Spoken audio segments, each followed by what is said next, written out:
buenas tardes, le doy la bienvenida a este corte informativo en el que le presentaremos la información más relevante del Poder Judicial de la Federación.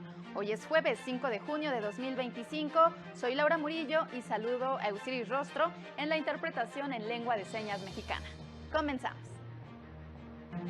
La Corte invalidó con efectos generales disposición del Código Federal de Procedimientos Civiles que condicionaba la posesión de un bien adquirido mediante remate a la obtención de la escritura.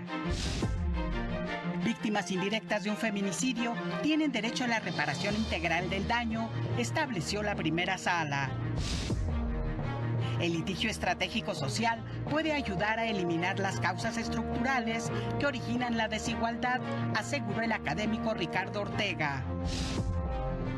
Durante la elección judicial, el INE atendió 184 solicitudes de medidas cautelares. La Suprema Corte publicó la versión pública de la Declaratoria General de Inconstitucionalidad del artículo 496 del Código Federal de Procedimientos Civiles, disposición que obligaba a las personas que hubieran adquirido un bien en remate a obtener la escritura antes de que pudieran tomar posesión de este, con lo que se expulsó del orden jurídico nacional la disposición que se estimaba era violatoria de derechos humanos. Esto con el fin de mantener su congruencia, evitar desigualdades y garantizar una administración de justicia pronta y expedita. El 22 de febrero de 2023, al resolver el amparo 340-2019, la primera sala declaró la inconstitucionalidad del mencionado artículo al considerar que la escrituración como requisito previo para toma del bien rematado no era necesaria para que la adjudicación tuviera certeza y seguridad jurídica, así como publicidad. La declaratoria se realizó después de haber transcurrido el plazo de 90 días para que la autoridad emisora superara el problema de inconstitucionalidad, lo que no sucedió, motivo por el cual el Pleno de la Corte determinó que la norma debía invalidarse con efectos generales. La Suprema Corte también publicó la sentencia del Pleno en la controversia constitucional 58-2024, en la que invalidó diversas fracciones de un artículo de la Ley de Ingresos del municipio de Hidalgo, Coahuila, para el ejercicio fiscal 2024. Se trata del artículo 14, fracciones octava y novena, que establecían el pago de un derecho de 58,840 pesos por la expedición de permisos para la construcción y remodelación de pozos verticales y direccionales en el área específica de yacimientos y para la construcción y remodelación de pozos para la extracción de cualquier hidrocarburo.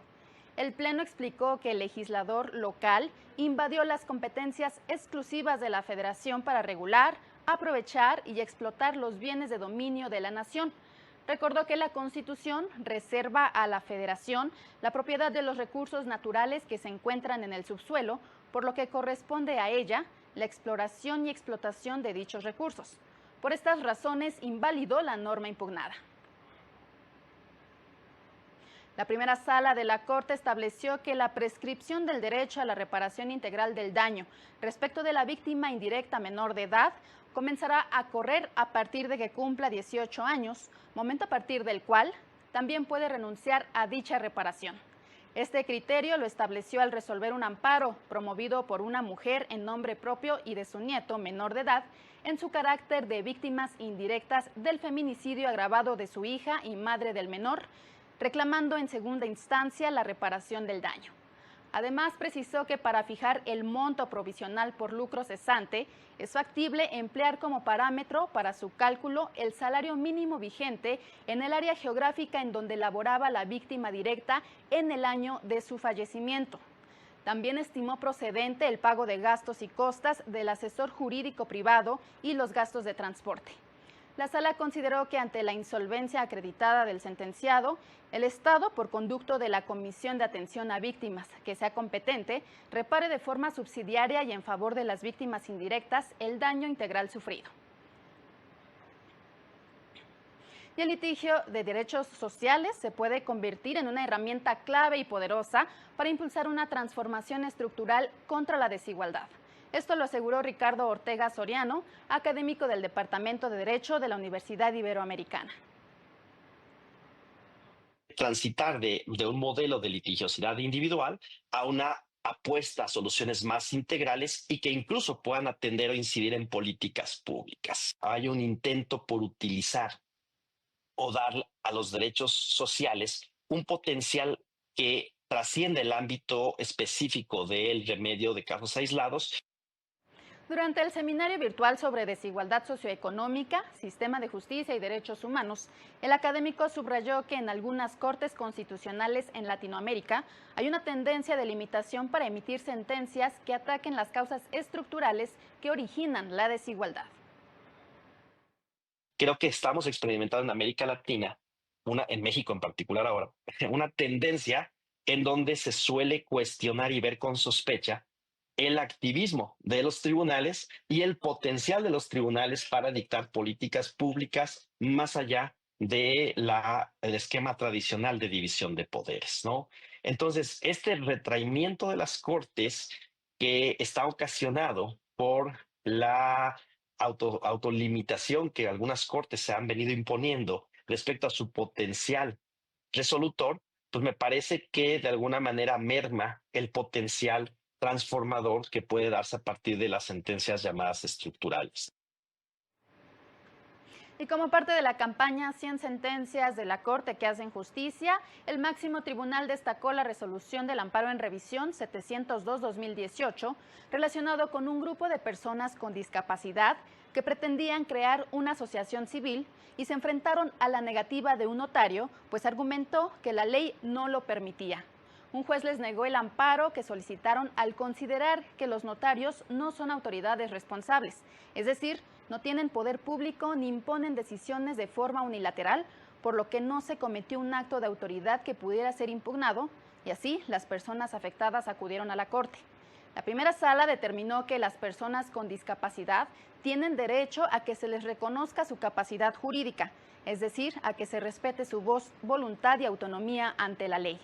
En lugar de decidir por ellos, ordenó el notario debe hacer los ajustes razonables en los trámites para que puedan ejercer plenamente su derecho de libre asociación. El Consejo de la Judicatura Federal publicó el Acuerdo General 4-2025, mediante el que habilita los centros de justicia penal federal en los estados de Chiapas y Veracruz, con residencia en Cintalapa de Figueroa y Coatzacoalcos, respectivamente, como auxiliares del Centro de Justicia Penal Federal en Oaxaca, con residencia en San Bartolo, Coyotepec. La medida de auxilio incluye el desahogo de las audiencias iniciales e intermedias que se encuentran pendientes de realizar en el Centro de Justicia Penal Federal de Oaxaca, lo que incluye medios de conducción a procesos, medidas cautelares, providencias precautorias y técnicas de investigación, así como las determinaciones del sobreseimiento, salidas alternativas y formas de terminación anticipada. La medida se adopta para reducir las cargas de trabajo del Centro Penal de Oaxaca, que ocupa el 7º lugar en el ingreso de asuntos, con 5.96 diarios y un ingreso de procedimientos de ejecución que lo ubican en el 8º lugar a nivel nacional, con 5.60, y en el 10º lugar por la celebración de audiencias con un promedio de 12.31.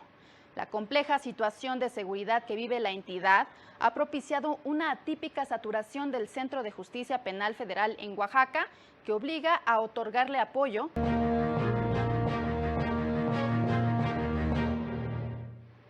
Es momento de enlazarnos con Juan Carlos González, quien nos presentará los detalles de la sesión extraordinaria del INE en el marco de los cómputos distritales de la elección de cargos del Poder Judicial. Adelante, Juan Carlos, te escuchamos. Hola, ¿qué tal? Buenas tardes. Así es, estamos en el Instituto Nacional Electoral para comentar que durante la madrugada de este jueves concluyó el cómputo de la elección para ministros de la Suprema Corte. Se computó el 100% de las actas, en las que se contaron en total 116.6 millones de votos, de los cuales 25.6 millones fueron nulos o casos en los que no se utilizaron recuadros. Los resultados finales de los cómputos distritales son: elección. Para el caso de mujeres, Lenia Batres Guadarrama con 5.8 millones de votos, Yasmín Esquivel Moza con 5.3 millones, Loreta Ortiz Alf con poco más de 5 millones, María Estela Ríos González 4.7 millones y Sara Irene Herrerías Guerra con 3.2 millones de votos en total. Son las 5 mujeres que integrarían el Pleno de la Suprema Corte. Para el caso de hombres, Hugo Aguilar Ortiz tuvo casi 6.2 millones de votos, el 5.3% de la votación total. Giovanni Azael Figueroa Mejía con 3.6 millones de votos, Irving Espinosa Betanzo con 3.5 millones de votos, Arístides Rodrigo Guerrero García con 3.5 millones. Serían los 4 hombres que completarían el Pleno de la Corte, que a partir de septiembre estará integrada por 9 personas. Así, Hugo Aguilar Ortiz sería el primer presidente de la Suprema Corte con esta nueva integración designada por voto popular. En entrevista, el consejero Jorge Montaño, presidente de la Comisión Temporal de la Elección Judicial, explicó por qué se dio este retraso en el cómputo de la elección de la Suprema Corte, que de acuerdo con el calendario del INE tenía que haber concluido el pasado martes. Escuchemos. En algunos casos hay paquetes que no se pueden contabilizar porque llegan a otra junta, entonces para eso se tienen que trasladar a la junta correcta, pero cuidando siempre la cadena de custodia. Y eso llevó unos contratiempos, fue únicamente en 2 estados que estábamos checando esa situación, y Veracruz. Justamente en Villaflores, ¿cuál fue la situación que hizo que se retrasaran hasta hoy? Bueno, era precisamente el tema de tener la certeza de que eran las boletas correctas que correspondían a ese distrito. Es lo que estuvieron sesionando los consejos. Y fueron esos 2 estados. Se especulan de muchas cosas, la verdad, pero yo creo que hablar de un fraude sí ya es una afirmación, yo creo, muy temeraria. Yo al menos todavía no tengo elementos, no podría pronunciarme sobre eso. Finalmente, comentar que avanzan los cómputos para las demás elecciones del Poder Judicial. Para el caso del Tribunal de Disciplina Judicial, el cómputo ya está cerca del 100%. La mayor votación la tiene Celia Maya García, con poco más de 5 millones de votos, con los que presidiría el Tribunal de Disciplina Judicial. Es la información que tenemos. Muchas gracias, Juan Carlos. Por supuesto que estaremos pendiente de los resultados. En más temas, la Unidad Técnica de lo Contencioso del INE dio a conocer que durante el proceso electoral extraordinario para elegir diversos cargos del Poder Judicial Federal, se recibieron 184 solicitudes de medidas cautelares, de las cuales 153 correspondieron a la tramitación de procedimientos especiales sancionadores relacionados con propaganda, equidad en la contienda, entre otros, y 31 en materia de violencia política contra las mujeres en razón de género. En dicho proceso, las principales denuncias se relacionaron con los siguientes temas: afectación a los principios de neutralidad e imparcialidad de personas servidoras públicas, participación en foros y debates sin cumplir con los requisitos normativos, violencia política contra las mujeres en razón de género, posible inducción del voto mediante los llamados acordeones y contratación o adquisición de tiempos en radio y televisión, además de actos anticipados de campaña, contratación de propaganda en redes sociales y o internet, encuestas y difusión de propaganda electoral que identificaba al candidato con alguna fuerza política, propaganda electoral en equipamiento urbano y vulneración a la veda electoral. En la pasada elección judicial, la participación ciudadana registró fuertes contrastes por entidad federativa. Si bien una vez concluidos los cómputos de la elección de integrantes de la Suprema Corte, se desprende que la participación ciudadana fue del 13.01% de los 100.537.000 electores, es decir, aproximadamente 13 millones de ciudadanos. En esta elección también se reportó que el 10.80% de votos fueron nulos, lo que equivale a 12.604.156, y en el 12.04% no se utilizaron los recuadros, lo que equivale a 14.054.073 votos. Por entidades federativas, la que registraron mayor participación fueron Coahuila, San Luis Potosí, Durango, Hidalgo y Guerrero, mientras que Guanajuato, Jalisco, Sonora, Baja California y Baja California Sur mostraron la participación más baja. El resto de las entidades registraron una participación con niveles intermedios. El Consejo General del Instituto Electoral de la Ciudad de México dio a conocer que ya se han computado más del 60% de los votos que se emitieron en la elección judicial del pasado domingo 1 de junio. El Instituto Electoral Capitalino creó el sistema de cómputos distritales en el que la población puede consultar el avance del conteo de votos en tiempo real, con lo que puede consultar el avance de resultados de la elección de integrantes del Tribunal de Disciplina Judicial Local, magistraturas y juzgadores del Poder Judicial de la Ciudad de México. Con ello, la ciudadanía puede checar los votos obtenidos por cada uno de los candidatos que participaron en esta elección judicial local. De esta manera, las autoridades electorales ratifican su compromiso con la transparencia y máxima publicidad del proceso electoral judicial local del presente año. La Sala Regional Jalapa revocó la determinación del Tribunal Electoral de Veracruz, el cual negó que el excandidato del Partido Verde a la presidencia municipal de Tuxpan violara el principio constitucional de laicidad con la publicación de un video en su red social Facebook en el que utiliza expresiones de carácter religioso. Lo anterior, pues el tribunal local omitió aplicar los estándares jurisprudenciales en la materia para analizar de fondo dicho mensaje, por lo que ordenó emitir una nueva resolución. Asimismo, se considera que las manifestaciones difundidas sí permiten advertir una estrategia de posicionamiento personal con fines electorales.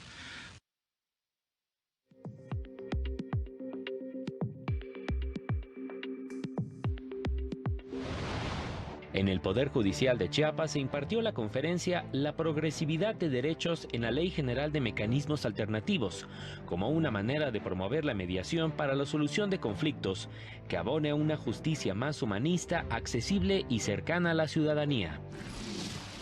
En Oaxaca, el Poder Judicial Estatal llevó a cabo el seminario Visibilizando los derechos de las personas con discapacidad en el ámbito social y jurídico, con el fin de reflexionar sobre los retos y obstáculos que enfrenta este sector de la población. La Universidad Judicial de Aguascalientes impartió el curso básico Bases del Procedimiento Oral y Familiar al personal jurisdiccional y la comunidad jurídica en la entidad, en el marco de la implementación del nuevo Código Nacional de Procedimientos en la materia. El Poder Judicial de la Ciudad de México acordó con las representaciones sindicales un incremento salarial del 5% y otras prestaciones para los trabajadores adscritos a juzgados familiares y unidades de gestión judicial. La Escuela Federal de Formación Judicial amplía su oferta educativa con 2 nuevas capacitaciones para personas servidoras públicas del Poder Judicial.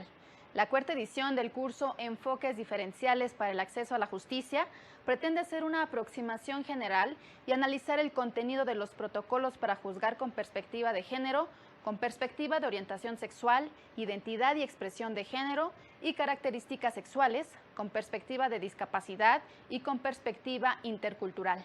Destaca el papel del enfoque diferencial como herramienta para asegurar el derecho de acceso a la justicia en condiciones de igualdad y sin discriminación, así como para incidir en la desigualdad estructural.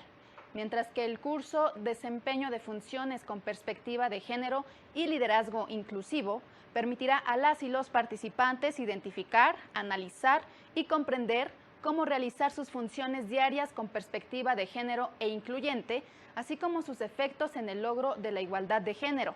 Ambos cursos son en línea y pueden consultar las bases en el sitio web de la Escuela Judicial. Vamos a una nueva pausa, lo invitamos a permanecer en este corte informativo.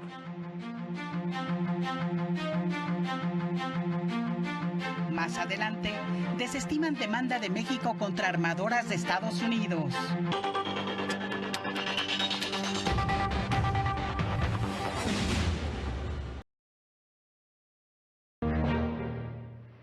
En más noticias, la relatora especial de Naciones Unidas sobre la independencia de juzgadores y abogados, Margaret Satterwhite, expresó su preocupación por los constantes ataques a personas juzgadoras y litigantes en Estados Unidos, en lo que consideró un aparente intento organizado de interferir en la independencia del sistema judicial.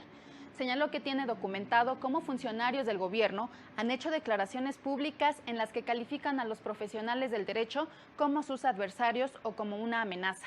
Incluso el presidente Donald Trump firmó una orden ejecutiva para prohibir a ciertas firmas de abogados obtener contratos gubernamentales y hasta se les ha negado el acceso a edificios de gobierno.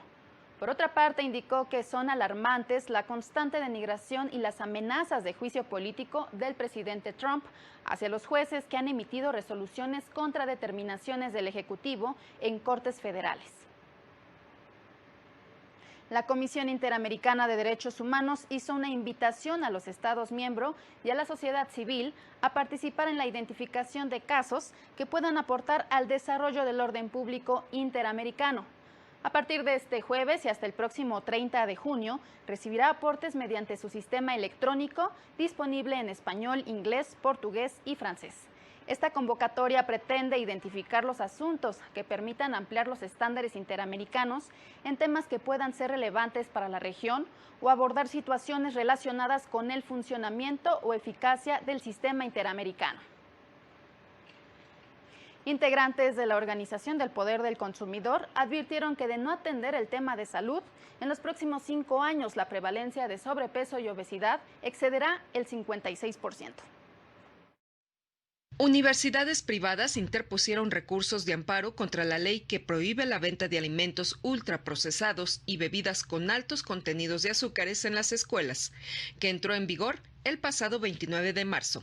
Esta estrategia ha sido acompañada desde su implementación por la organización civil El Poder del Consumidor, quien argumentó se trata de una acción afirmativa contra un grave problema de salud pública en nuestro país, el sobrepeso y la obesidad infantil. Y las prevalencias actuales de niñas, niños y adolescentes es 1 de cada 4 ya vive con sobrepeso y obesidad, y hay una proyección reciente que dice que de no actuar con rapidez, y además vamos tarde, en los próximos 5 años la prevalencia aumentará o será del 56%.